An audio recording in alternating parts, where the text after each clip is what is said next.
Almagrora. Ella es, tiene doctorado en salud pública, licenciatura en Derecho, maestría en Derechos Humanos. También tiene amplia experiencia en estrategias jurídicas para casos médicos legales, especialmente laboral en la Ciudad de México. Además, actualmente está estudiando lo que es especialidad en bioética e imparte la clase UABC de responsabilidad médica. Adelante. Gracias. Bueno, muy buenos días. Les agradezco muchísimo estar este día aquí. Hablar de responsabilidad médica, pues es una situación actual que toma mucha relevancia, pero que también tenemos muchos lados oscuros de esta parte del contexto jurídico, ¿no? En la responsabilidad médica, de alguna manera, ay, perdóneme, de alguna manera hay que entender que ya hay una rama del derecho que estudia precisamente estas bases del contexto del área de salud. Ha sido un boom impresionante porque se han dado cuenta muchos abogados de que realmente pues sí hay mucho dinero de por medio y ha surgido una serie de maestrías y hasta de especialidades en la actualidad en muchas escuelas en donde ya se están enfocando esta situación y la Suprema Corte ha emitido también lineamientos muy interesantes sobre esto que vamos a platicar. Pero para entender el derecho médico, pues hay que saber exactamente su conceptualización y realmente es la rama del derecho que regula esas normas y responsabilidades que tienen los profesionales de la salud y o con respecto más bien a los derechos de los pacientes. El derecho no solamente o es exclusivamente para el área de la profesión médica, sino que vincula ya a todos los profesionales que atienden a los pacientes y que proporcionan este proceso de la seguridad. Eh, pues existe desde 1700 años antes de Cristo, realmente en el Código Hammurabi ya aparece un rubro que habla sobre esta fase de la responsabilidad médica. Y literalmente dice, si un médico abre a alguien una gran herida con el cuchillo de bronce y lo cura, o si lo operó de una catarata en el ojo y lo curó, recibirá 10 sequeles de plata. Yo creo que han de ser como unos 80,000 pesos actuales. Dice, si un médico aquí ya habla literalmente o puntualmente sobre estas contextualizaciones que van contrarias a lo que esperáramos o esperaríamos más bien en un contexto óptimo, ¿no? Para la mejora de un paciente. Dice, si un médico hizo una operación grave con el bisturí de bronce y lo ha hecho morir, o bien si lo operó de una catarata en el ojo y destruyó el ojo de este hombre, se le cortarán sus manos. No me puedo imaginar ahora que eso sucediera, ¿verdad? Estaríamos todos, yo creo que con estas circunstancias. Es algo muy interesante de cómo se penaliza el acto médico, ¿no? Y cómo se ha visualizado a través del tiempo. Quisiera poner unos 4 puntos ahí interesantes sobre el código de ética. Tiene dos vertientes interesantes cuando hablamos de responsabilidad médica. Pareciera ser que dentro de la base jurídica no penalizamos las cuestiones bioéticas, pero resulta que cuando hacemos un análisis de los preceptos éticos versus las condicionantes para los delitos, dice, todo delito tiene una violación ética, pero no todas las violaciones éticas son delitos. Y entonces aquí hay que hacer observancias muy interesantes y este Código Internacional de Ética que fue adoptado a través de la Asamblea General de la Asociación Médica Mundial, es un documento muy interesante. De alguna manera habla de los deberes del médico, ¿no? Entre ellos, primero, el respeto a la dignidad humana, que este es uno de los puntos muy interesantes y que lo podemos anclar a través del artículo primero constitucional en México. Y aquí habla también del trato digno y de la honestidad con los pacientes y con los colegas. Esta es otra forma muy interesante con una vertiente que dice que no se practiquen de alguna manera o se impliquen cuestiones antiéticas o incompetentes, ¿no? Que incurran en fraudes o engaños. En muchos casos, esto en las cuestiones de estrategias jurídicas, sí podemos anclar también estas cuestiones sobre el fraude, ¿no? Ya ha habido vinculaciones a proceso en esta parte. Hay que recordar siempre por la obligación de respetar la vida humana. Y aquí ya vamos a empezar ahora sí a visualizar por qué el acto médico es tan importante. Dice, el médico debe a sus pacientes toda la lealtad y aquí los recursos científicos disponibles para ello. Entonces, aparece en la Suprema Corte una sentencia que habla precisamente de lo que significa las bases científicas para el área médica. Eso tiene que ver con la Lex Artis ad hoc y la Suprema Corte refiere que realmente el acto médico tiene tres fases: la diagnóstica, la terapéutica y la recuperatoria. Nada más que habla de que no se pueden visualizar de forma individual, sino que cuando nosotros hacemos un análisis del caso, tenemos que evaluar exactamente estas fases en su totalidad. Y además lo tenemos que ver no solamente por la colectividad, sino por la individualidad, que realmente esa es la parte que después vamos a determinar dependiendo de si es una eh, situación de demanda o de denuncia, ¿no? Sintemizar el acto médico, o sea, también hay que visualizar en qué estamos ubicados o dónde estamos determinados. Aquí empezamos a hablar de lo que está permitido y de lo que está prohibido, a pesar de que la palabra prohibición puede ser importante, ¿no? Para muchas personas. De alguna manera, también hay una base de la ponderación y principalmente se ponderan no solamente las contextualizaciones bioéticas o las contextualizaciones éticas basadas en el principialismo, que son los cuatro preceptos. Todos se saben los cuatro preceptos, los cuatro principios más bien bioéticos. ¿Alguien que me pudiera referir los cuatro principios? ¿Dónde está?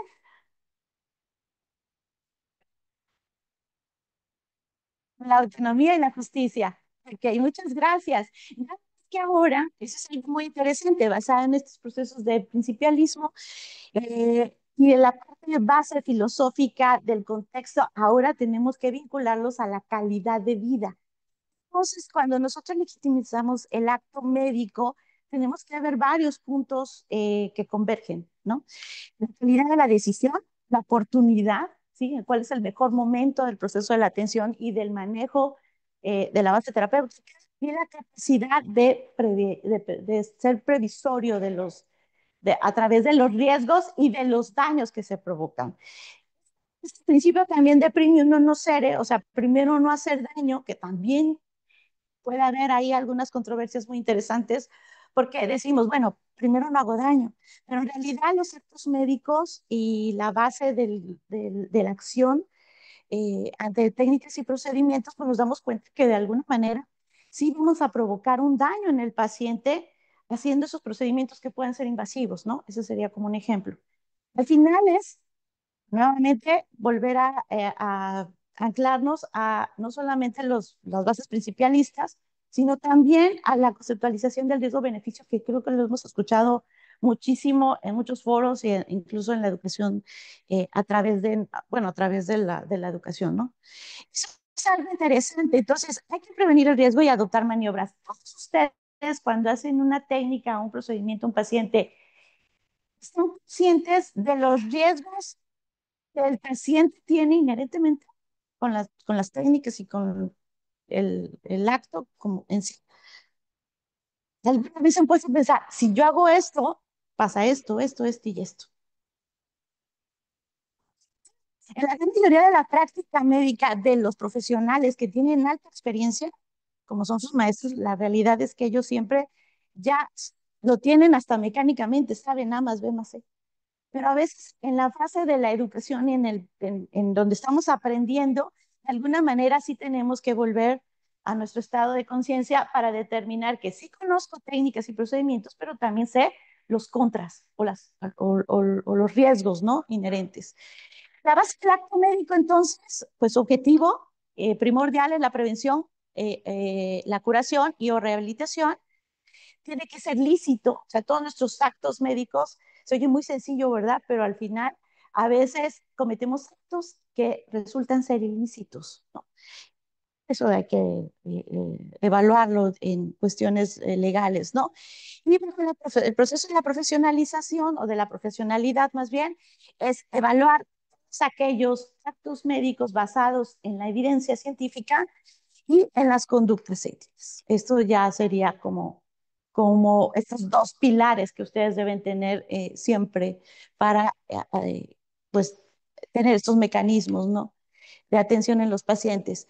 Ahora, es algo muy interesante porque de alguna manera el ad hoc, o sea, lo que es realmente acorde a, pues va a haber algunas particularidades y algunas generalidades. Y aquí es donde también cuando nosotros vemos teoría del caso, principalmente en cuestiones penales, nosotros vamos a evaluar esta corresponsable situación en que si fue realmente ad hoc. Alexa dice, tenía el conocimiento, pero fue ad hoc, fue consistente con realmente todas sus bases científicas, las aplicó bajo las normas, principios y normas jurídicas, y ahí empieza el contexto, ¿no? Ahí empieza la situación. Siempre nosotros en salud decimos, híjole, para poder determinar todos aquellos actos médicos que estén relacionados con las bases jurídicas, pues el mínimo de indispensable que nosotros necesitamos conocer, y creo que no, también lo hemos, no lo dicen totalmente, que dicen las normas oficiales.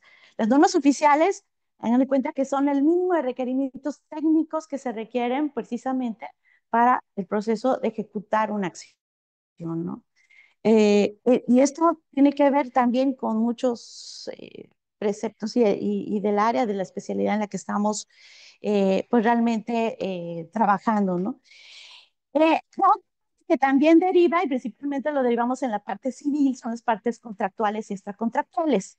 Pareciera ser que las partes contractuales son las menos. Y las extracontractuales, o sea, no necesito un contrato para ir haciendo cada técnica y procedimiento, ¿no? Eso es algo que también teníamos que verlo. Y esto ampara muy bien la base civil y porque damos por hecho que el acto médico va a tener un sinfín de técnicas, procedimientos en una sola base de atención, eh, simultáneos y continuos a veces, y entonces hay que derivar que no podemos hacer contrato para cada acción o acto médico. Entonces, damos por hecho que esto es fáctico.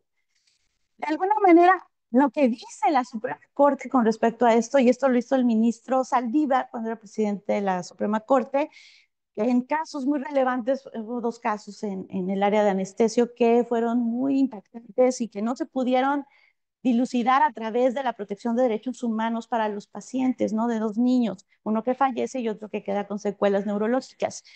Eso es algo muy interesante porque de alguna manera dice, el médico está obligado, dice, no curar al enfermo, sino a proporcionarle todos los cuidados necesarios. Y entonces el ministro Saldívar dice, el acto médico es de medios y no de resultados. Y ahí empieza otra controversia, ¿no? Porque al final lo que queremos en el resultado, pues es lo más óptimo para el paciente, ¿no? Entonces, al final, en los casos legales, lo que a nosotros nos enseñan es que de alguna manera tenemos que hacer una evaluación de cada uno de esos actos y de cada uno de esas eh, dinámicas que se formaron dentro de la atención médica y cómo fueron esos medios que utilizaste de forma lo mejor apegado a las bases jurídicas. Es muy controversial porque a veces dice, me encanta ese de hashtag, que eran, no somos 17 o algo así, que hablaba precisamente de que no nos levantamos para hacerle daño a nadie. Pero de alguna manera, en el acto médico, si nosotros no tenemos la pericia, el conocimiento y las habilidades técnicas, al final no es que queramos hacer daño, es que de alguna manera el riesgo aumenta para generar ese daño. Entonces hay que evaluar constantemente, digo, parece muy trillado, pero la realidad es que el profesional de la salud, el profesional médico, pues debe estar altamente capacitado, altamente entrenado y siempre, esa es una de las vertientes muy interesantes. Al principio, cuando son cuestiones legales, lo primero que les van a pedir a ustedes siempre es título y cédula y todo su currículum.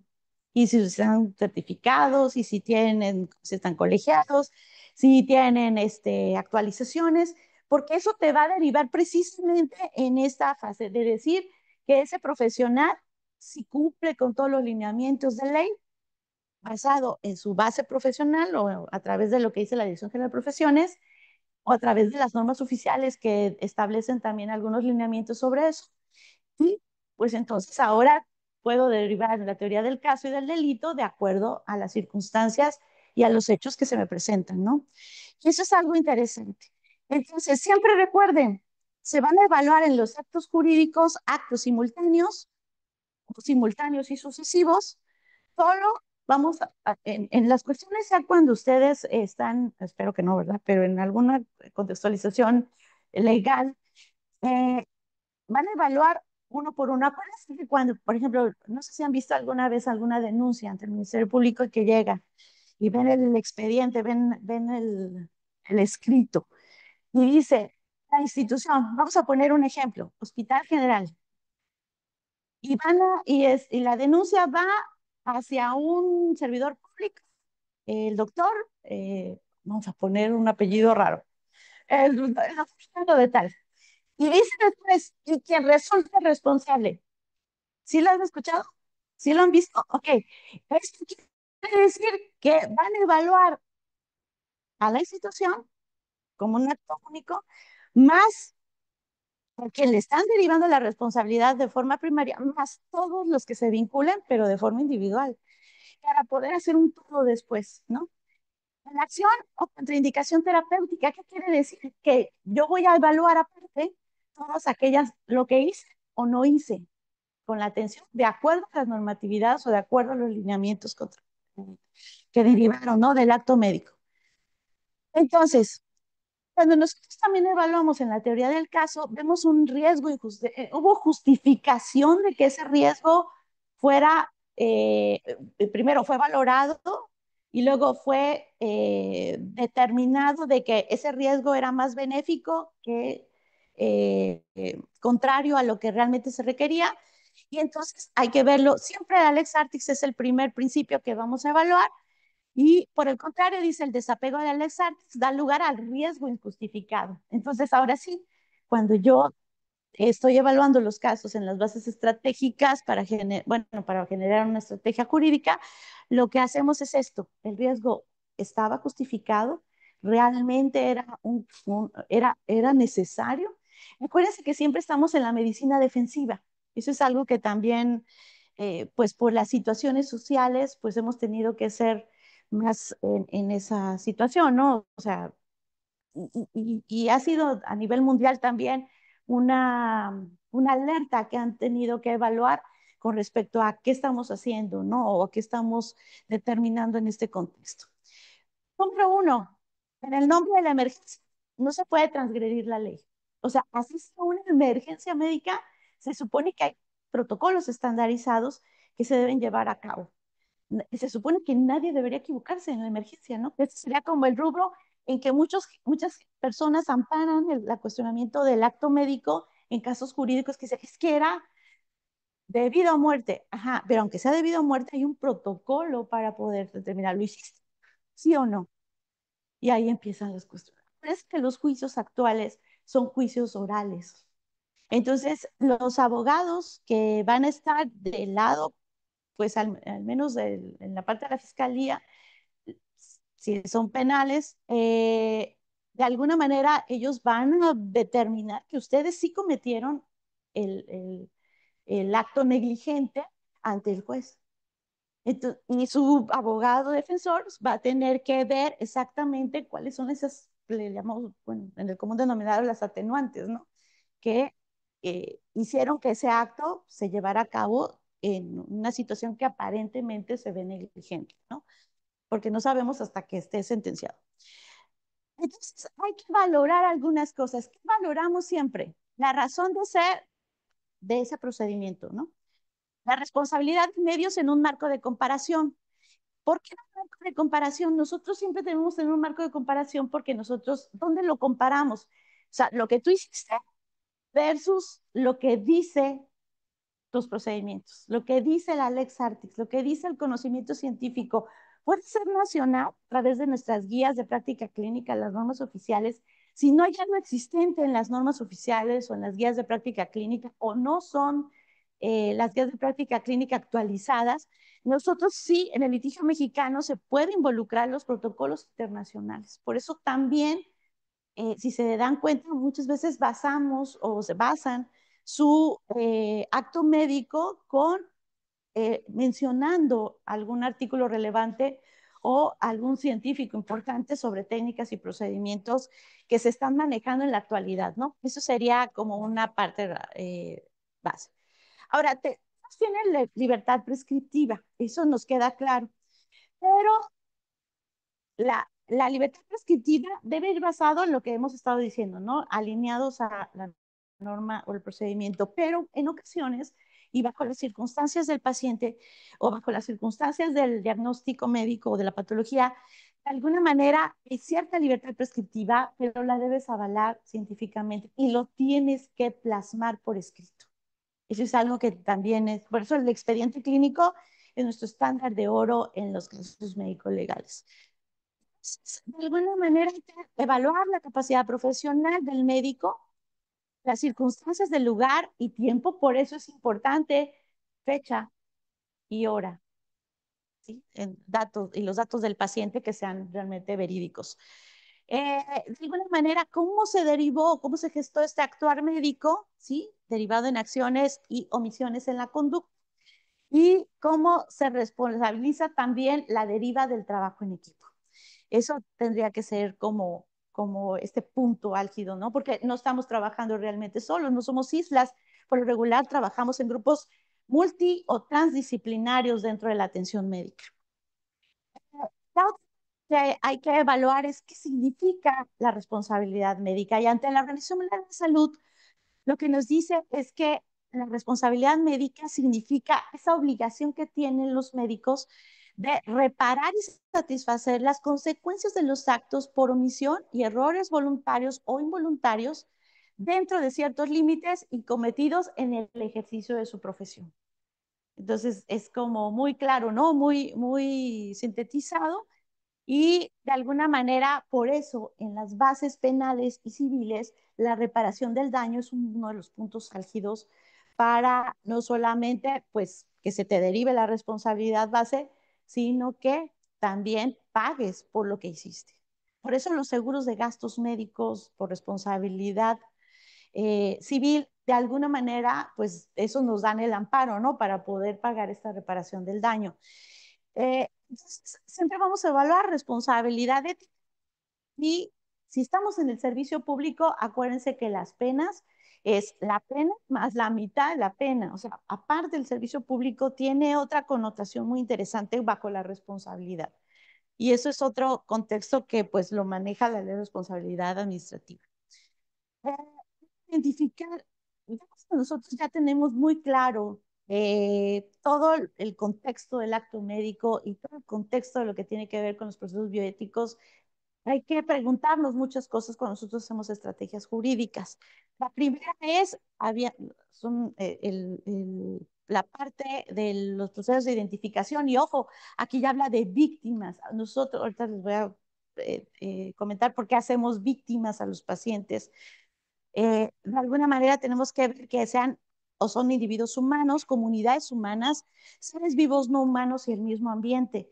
Todos estos cuatro bases, de alguna manera podemos generar actos médicos, porque a lo mejor podemos estar en el primer nivel de atención, a lo mejor podemos estar en otras entidades de trabajo, ¿no? En donde podemos tener interacción con estas situaciones.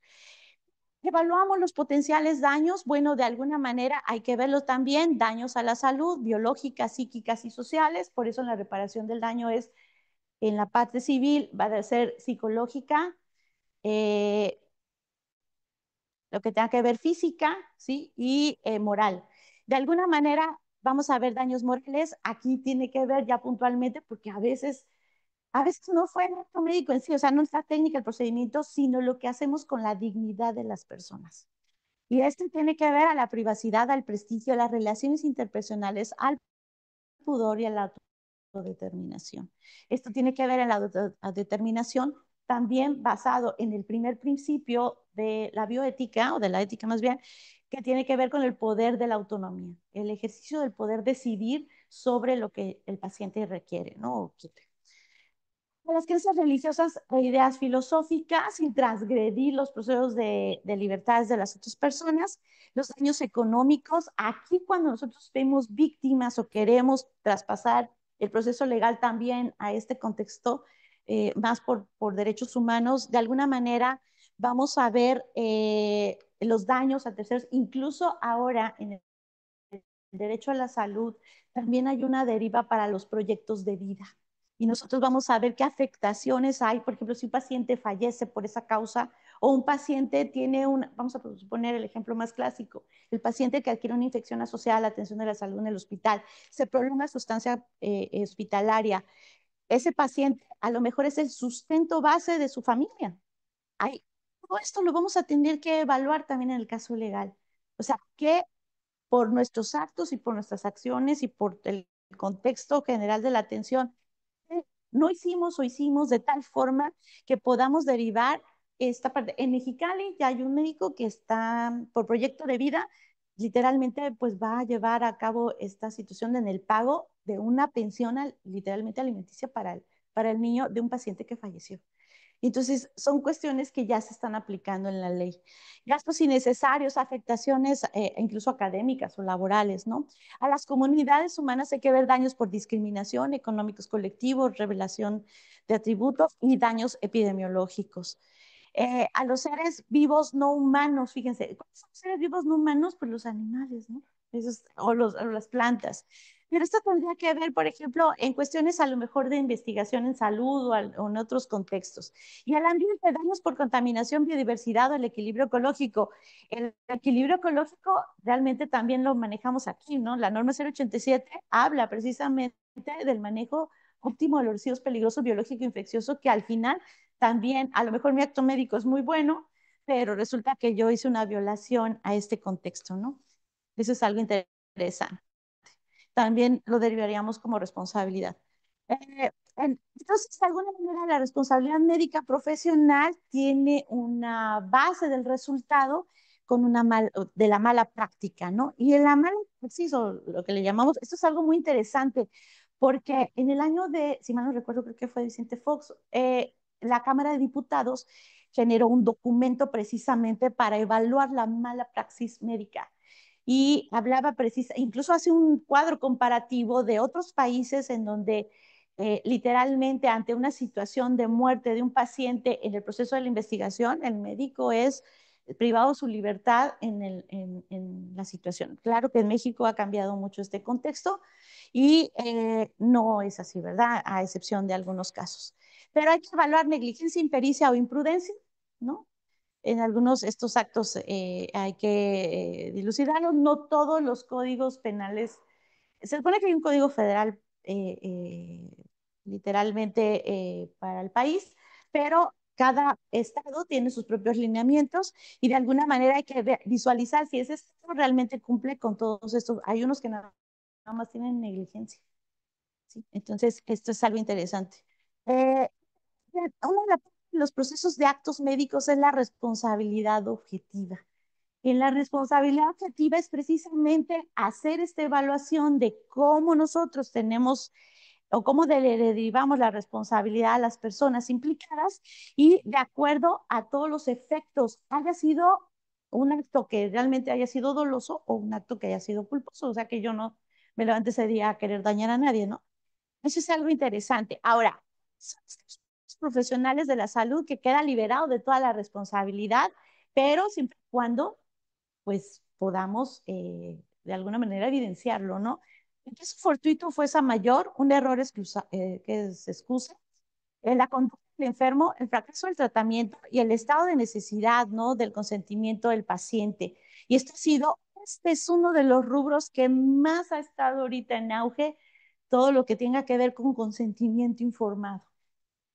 Y eso ha causado muchas dudas porque realmente existen eh, esas situaciones que no están todavía bien estructuradas.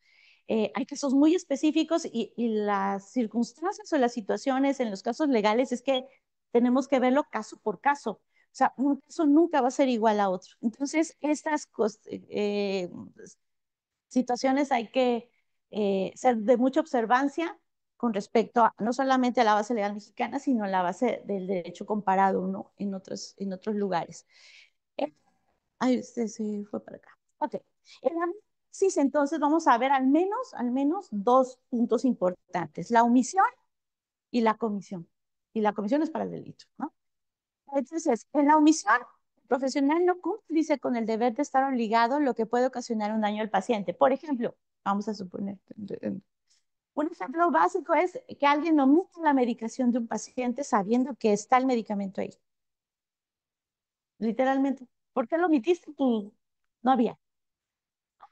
Eso sería así como en la conceptualización del personal de salud, ¿no? Acción prohibida por la norma. Esa es la otra parte interesante. A veces dices, es que era necesario que yo hiciera un procedimiento, o que yo me inventara una técnica, o que yo pensara algo que no debía hacer porque creí, consideré que eso eh, estaba bien para el paciente. Y siempre derivamos lo que yo he escuchado en muchas ocasiones, que he visto en los documentos que he visto en la Ciudad de México, es de que eh, cuando hacen la entrevista a la persona, que le toma su declaración, la persona dice, es que yo tenía la obligación de salvar la vida, como sea, a cualquier costo. Y entonces ahí son cuestionamientos que dices, oye, pero no había la Exartex, no hay capaces de conocimiento, entonces hay cuestiones que hay que evaluarlo. Digo, estas son cuestiones muy teóricas, ¿no? Pero al final hay errores en la planeación y errores en la ejecución, que son las partes que también vamos a evaluar en los procesos legales.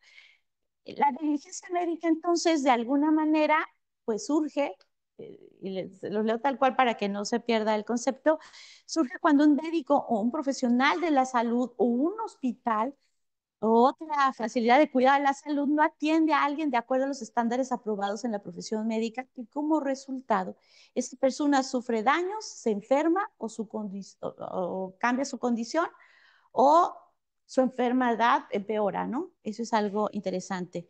Entonces, o muere, ¿no? En todo, en el peor de los casos, ¿no? Hay muchas cosas.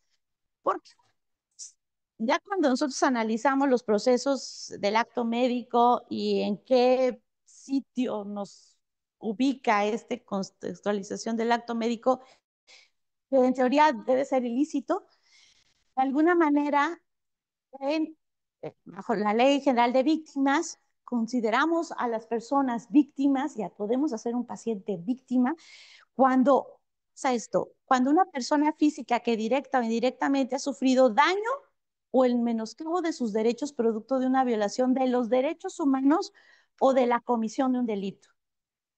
Mucha gente se pregunta, los derechos humanos, bajo este concepto, los derechos humanos no, aunque en las cuestiones violatorias de derechos humanos, no se consideran un delito, y esa pregunta ha sido muy interesante.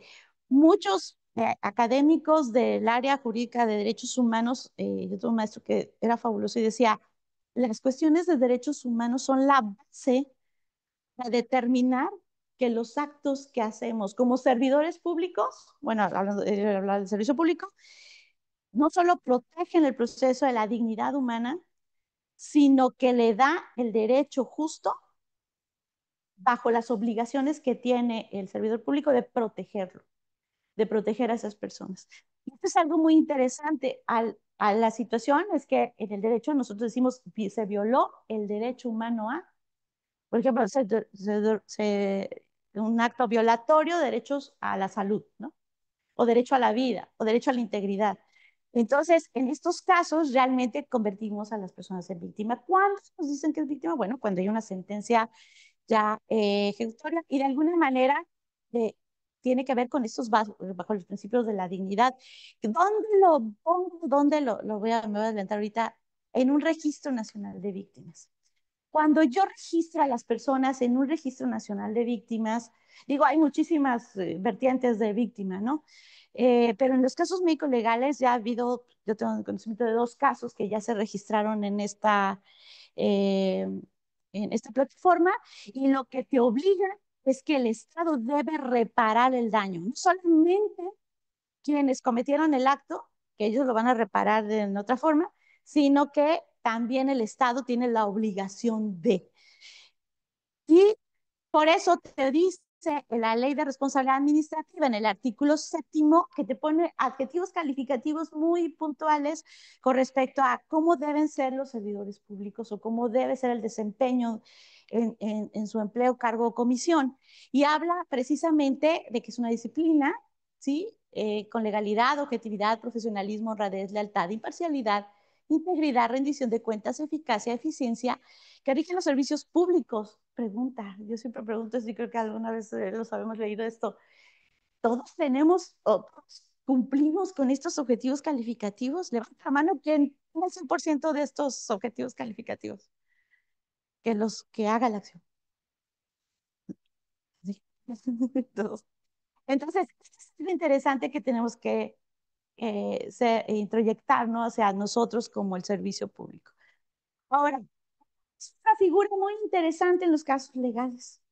¿Se acuerdan que les había comentado? Decía, el contexto de la demanda, vamos a ponerlo de la denuncia, que dice la institución, el médico fulanito y quien resulta responsable, la institución ahora está del compliance, que es una figura que tiene un contexto americano, es muy interesante bajo, no solamente para las unidades hospitalarias, sino es para las empresas en general. Y te dice que las empresas están obligadas a cumplir con ciertos lineamientos, pues para que todo sea precisamente eficaz, eficiente, honrado, transparente, todos los cuestionamientos de calidad. Y este contexto también entra para el servicio público. El complejo, entonces, nosotros realizamos el análisis de determinar, dijo, ok, la institución dice que va a ser responsable. Institución, demuéstrame tú que realmente cumples con el compliance.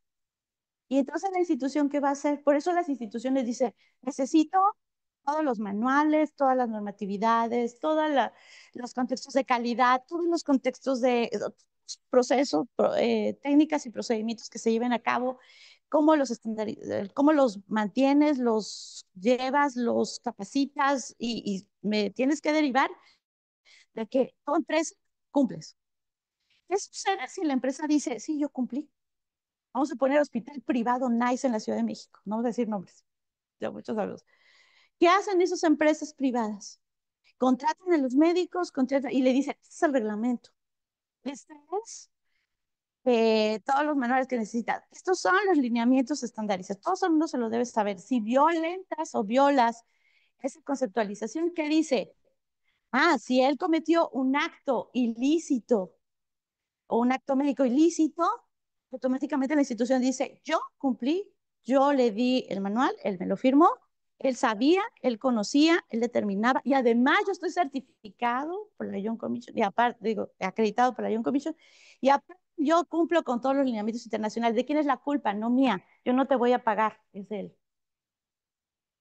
Y entonces toda la carga cae sobre quien realizó el acto médico. Esa es una de las finalidades, ¿verdad?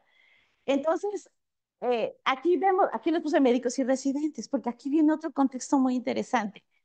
Esta plática está derivada precisamente a que veamos que todos los lineamientos, eso es muy general, porque hay muchos ámbitos que hay que observar. Pero en el ámbito de la residencia hay una pregunta muy interesante. Si en realidad a los residentes les podemos confinar o determinar actos como cualquier otro médico especialista, ¿no? En los Estados Unidos ha pasado algo muy interesante.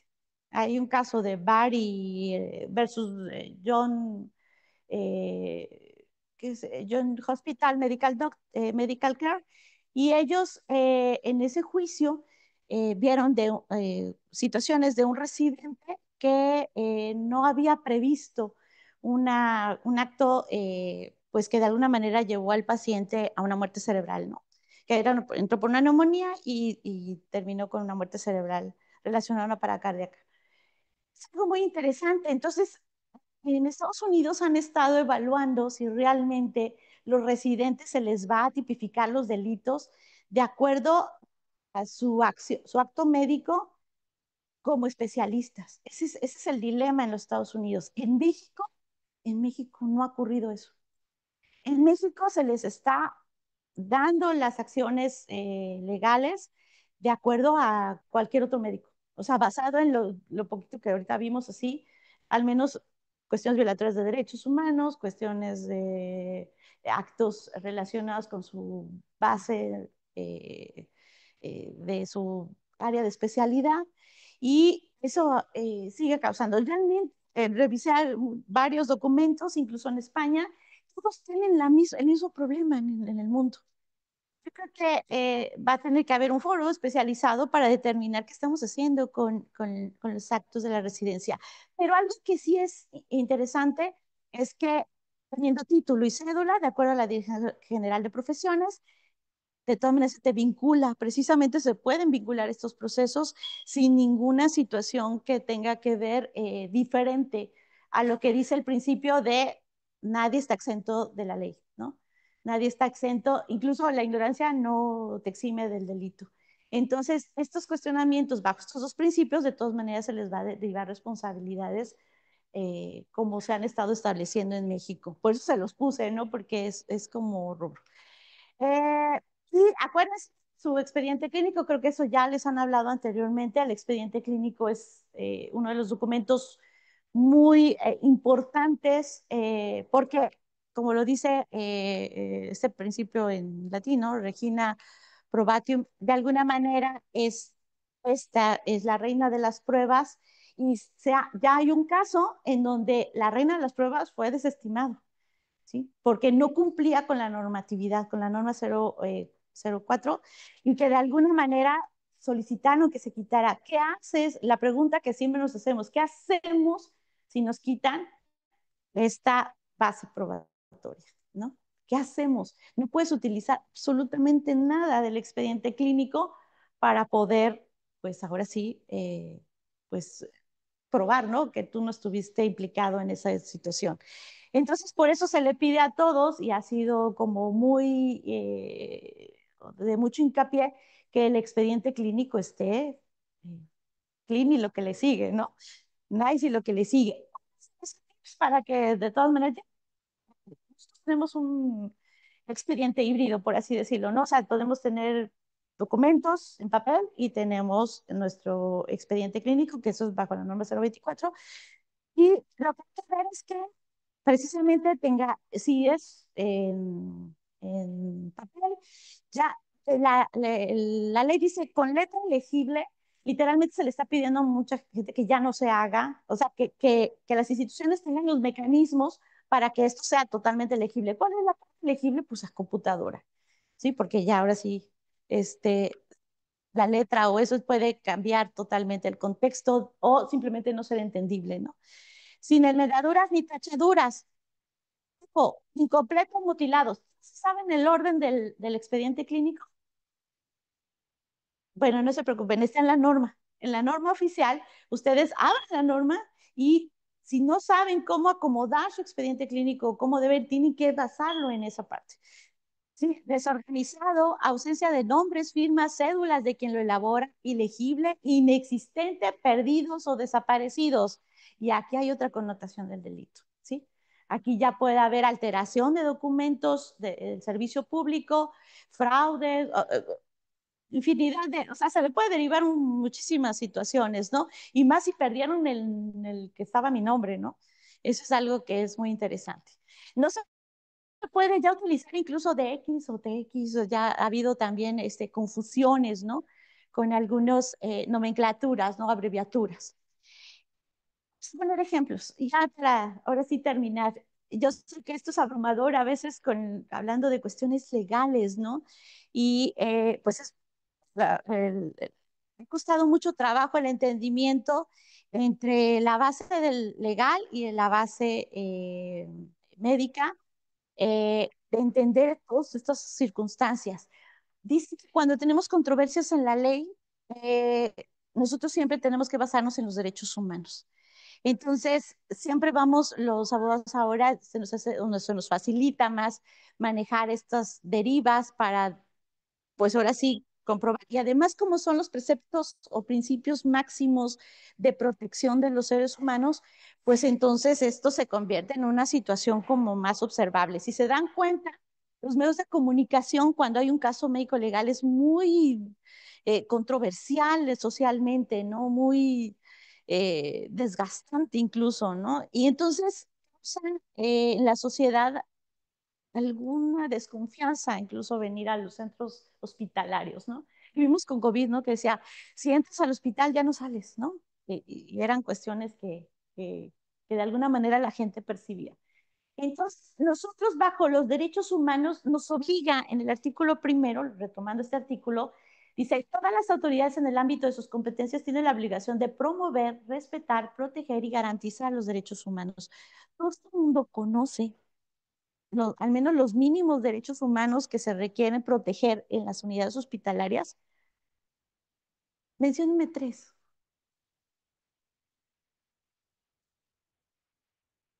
Nada, ya les mencioné hace ratito. Alguien se lo sabe. Y vamos a hacer planes de derechos humanos, no, no es cierto, para que lo sepan. Eso es muy interesante, porque si nosotros no sabemos qué derechos tenemos que proteger, al final de cuentas, no podemos violentarlos de manera muy sencilla. Uno de ellos, prohibida la discriminación. Discriminamos a un paciente. Me pongo un ejemplo.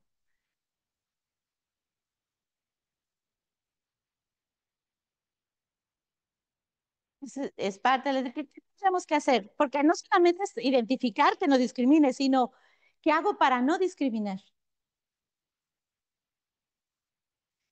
Claro, que hable su idioma, ¿verdad? Eso es algo interesante.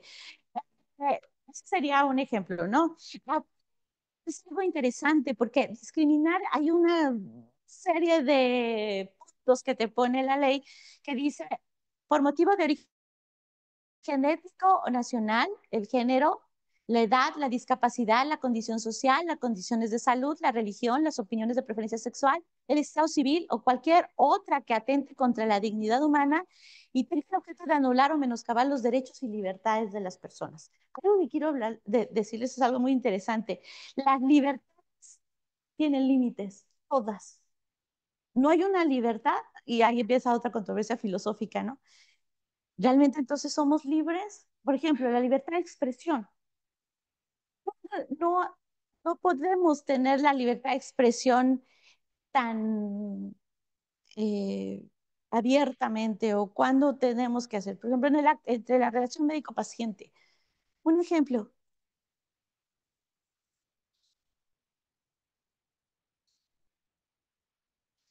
respecto a, que, o sea, habla en qué,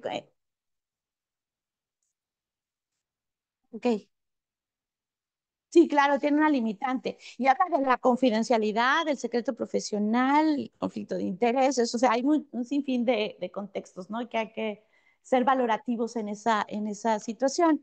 Eso es muy interesante. Y el derecho, el artículo cuarto constitucional, del cual se deriva precisamente la Ley General de Salud, es, al menos en esta base inicial del texto, que dice, toda persona tiene derecho a la protección a la salud. Este es otro derecho humano, el derecho a la salud. ¿Sí? Eso es algo que tenemos que evaluar. Ejemplos rapidísimo, dolor. Eso es algo que no podemos, dice, dejar con dolor al paciente más tiempo del necesario solamente o en alguna situación puntual, ¿no? Ya a lo mejor un abdomen agudo, algo que tengamos que tenerlo con dolor. Pero una vez que ya identificamos y ya el paciente tendría no tener esta parte del contexto. No revalorar el dolor, los procedimientos que generan mayor dolor o procedimientos sin analizar el estado de conciencia del paciente. Incluso estando sedado, el paciente puede presentar. Hay un trabajo en Monterrey que es fabuloso, que tienen los pacientes en la terapia intensiva, conectados a un electrocefalograma y van viendo pues estas ondas para el dolor. Es algo muy interesante. ¿Dónde podemos amparar nosotros en la base legal? Dice, nadie será sometido a torturas ni a penas y tratos crueles, inhumanos o degradantes dentro de la Declaración de los Derechos Humanos en el artículo quinto, ¿no? En, o inconsciente. El paciente más vulnerable de los hospitales es el paciente que no tiene poder de autonomía de decisión, que no puede decidir. Dice, igual de la Ley General de Salud, en el artículo 3, en los términos de la ley, la atención médica preferentemente en beneficio de grupos vulnerables. En la Declaración de Lisboa también habla, ¿sí?, de obtener, si no se puede obtener, ahora sí, el consentimiento de un paciente para los actos médicos, debe haber un representante legal. Uno, esa es otra controversia que tenemos. ¿A cuánta gente yo le doy esa información? ¿A cuánta gente le derivo la responsabilidad? Realmente tiene que ser. Habrá unos casos muy controversiales. Y de alguna manera, pues hay que ver, se puede suponer el consentimiento del paciente, a menos de que sea obvio y no quede la menor duda, ¿no? Todo lo que tiene que ver con violencia obstétrica, la objeción de conciencia es otro punto clave que también hay que verlo. Le dice la Suprema Corte, sí puede ser objetor de conciencia siempre y cuando, ¿sí? Siempre y cuando tú garantices que tu objeción de conciencia no violente derechos de otros, de los pacientes, ¿no? Y si no hay nadie que haga el procedimiento o la técnica o lo que sea en tu base de objeción de conciencia, tienes que realizarlo. Si no, eso es un delito. Eh, la Convención Interamericana para prevenir y sancionar radical la violencia contra las mujeres de Belén do Pará, de alguna manera también habla de esto, ¿no? Cualquier acción o conducta basada en su género que cause muerte, daño, sufrimiento físico, sexual o psicológico en mujeres, tanto en el ámbito público como en el privado, no solamente en el área de obstetricia, en todas las fases de atención hospitalaria. Las infecciones asociadas a la atención de salud, eso también es parte del proceso que se hace identificación. Hay una asociación de sepsis en los Estados Unidos que determina precisamente, ahí se puede meter a la página, está muy interesante, te da estadísticas y todo de cuántos pacientes salen de estos procesos de los hospitales y cuáles son las secuelas que tienen posterior a ellos bajo un proceso de la atención de la salud, ¿no? Que esto es algo interesante. Hay que prever y controlar las enfermedades según la Ley General de Salud y debe estar infecciones relacionadas con la atención de la salud y negligencia o omisión de protocolos estandarizados en el lavado de manos en barreras máximas y estrategias de la observación. Lo que nos causa controversia con sangre, ¿no? Y los procesos de religión, acuérdense que también, bueno, o más bien sabemos que hay que ponderar derechos humanos, ¿no? Y eso también lo vinculan mucho, por ejemplo, en el área pediátrica. Esto es una sentencia de un niño, de una nena de 6 años, ¿no? Que el juez, bueno, la Suprema Corte determinó que primero estaba la vida antes que la religión. Y aquí es donde empiezan también los procesos de controversia muy interesantes. Pues que para nosotros nos pueden derivar, digo, siempre preguntan los abogados, ¿no? Y a mí se me ha hecho muy escalofriante, dice, ¿cuánto dinero tiene? ¿Tiene usted dinero para que me vaya yo? Te llaman derecho integral. Para que me vaya yo por el civil, penal, administrativo y una queja a la Comisión de Derechos Humanos. Si lo tiene, lo ejercemos. Quiere decir que a una sola persona o alguna sola situación de un caso legal se puede vincular a todas esas 4 fases del derecho o 4 áreas del derecho. ¿Qué tenemos que hacer?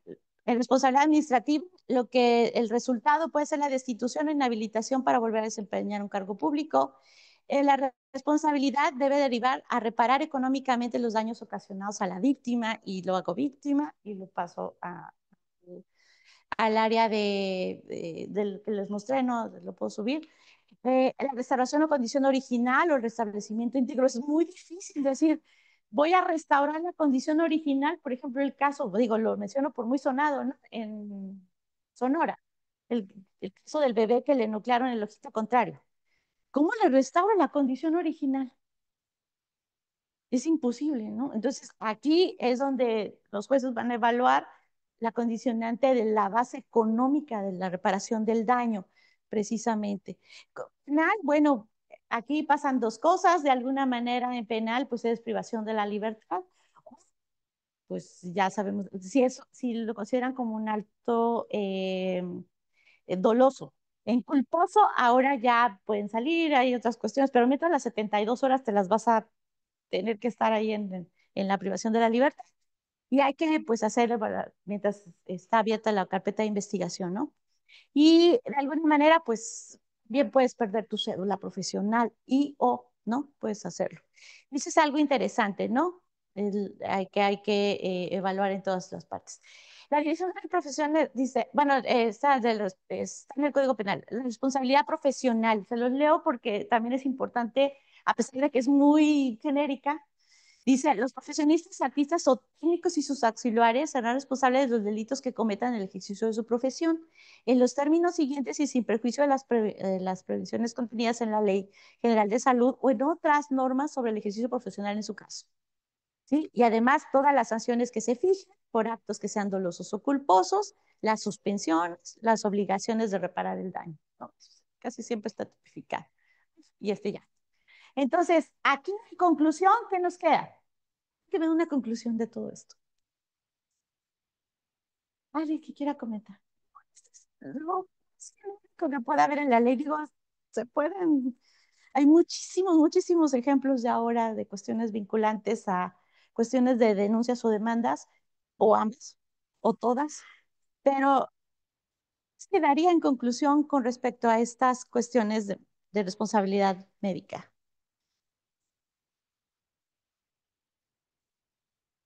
Ah, sí.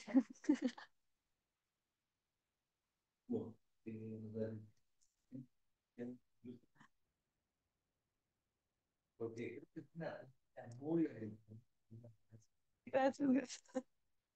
Y bueno, una conclusión rápida que nos concientiza, primero que debemos de estar legalmente protegidos. ¿A qué me legalmente protegidos? Tener nuestra cédula, tener nuestros consejos, tener en regla. Eso nos va a ayudar a enfrentar un juicio. Sí. Y conscientes que pues, la ley es más estricta. Yo me recibí que no hace mucho, parece que fue ahí, era un poco, por decirlo, Parecía. íbamos y podemos ejercer cada vez el más limitante de todos. Y el día que enfrentemos un juicio, protegidos, pues nos lo vamos a ver muy mal y cada vez las sanciones son. Pues pongan en regla todos sus papeles, muchachos, vean que viene otra situación más difícil y un buen seguro contra la responsabilidad que nos va a ayudar. Voy a dar la conclusión final. La conclusión final, en el momento de su residencia médica, es que ustedes realmente estudien y realmente lo basen en las bases científicas existentes, actuales, que de alguna manera se rijan por esta parte sobre su acto médico y ante la duda y ante las, deben estar supervisados ante la supervisión y ante la duda siempre preguntar. Eso es algo que no podemos dejar de hacerlo porque el médico en formación, aquí la sentencia de la Corte, hay una sentencia de la Corte muy interesante que habla también de que en qué posición están ustedes en México y ustedes en México están en los dos contextos. Lo pone como alumnos y que ustedes pues le van a emitir literalmente cuentas a la institución académica de la que provienen, pero también la laboral porque también están dentro de la Ley Federal del Trabajo. Entonces, los marca como ambas situaciones, a pesar de que los limita también a que, por ejemplo, en cuestiones laborales no pueden, no tienen un contrato colectivo, no están en un contrato colectivo de trabajo. Eh, entonces, hay situaciones en donde a lo mejor usted no puede decir, ah, me despidieron injustificadamente, no, porque no estás contextuales. Pero, por el otro lado, o sea, es una vertiente muy especial de la ley, siéntanse muy especiales porque la ley los tiene en un ámbito muy especial, pero que los puede sancionar por ambas partes. Y eso es algo interesante. O sea, su derecho, y luego lo maneja muy interesante la ley porque dice, los jóvenes que están en la residencia médica, como son alumnos, tienen derecho a su educación, pero de alguna manera tienen una base de la responsabilidad legal y se les va a juzgar tal cual, porque nadie está exento de la ley para que no se olviden de esa parte. Entonces ya lo podemos asentar en esa parte como un resumen, ¿no? De lo importante que significa todo esto. Entonces yo les agradezco mucho. Hay muchísimas cosas. Sí, sí, doctor.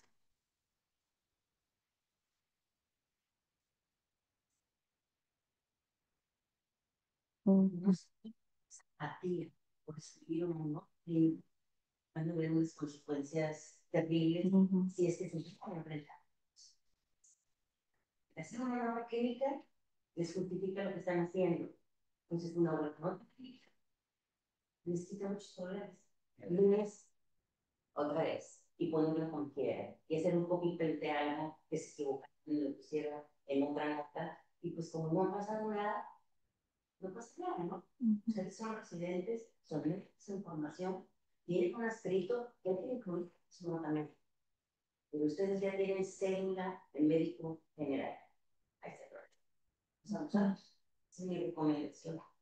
Sí, esa otra, la recomendación también es que hagan sus notas muy profesionales, no es un chismógrafo el expediente clínico, es muy profesional, de tal forma que a ti probablemente la demanda o la denuncia llega 5 años después, o 3 años después, o un año después, y de repente dices, pues atendí 5,000 pacientes, ¿yo qué voy a saber de qué pasó con ese paciente, no? A menos que haya sido muy relevante el caso. Pero de ahí en fuera no te acuerdas. Entonces, si ustedes hacen una buena nota con fecha, hora, lugar, todo, y una relatoría realmente muy profesional sobre el caso, les aseguro que así no te acuerdes, cuando lo leas dices, ah, sí, ya me acordé. Ya, esa es mi nota, yo la hice. Eso es algo interesante. Dime, Cristian.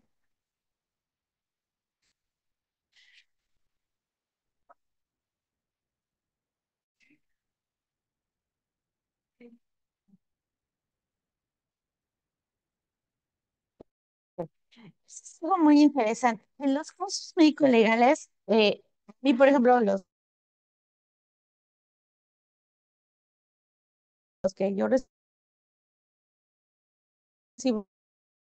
del despacho en la ciudad, que yo no litigo no puedo ir a litigar a la Ciudad de México, hago la estrategia, a mí me llega el expediente clínico, ya me lo están enviando electrónico. Lo que hace el electrónico es electrónico.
Muchas gracias.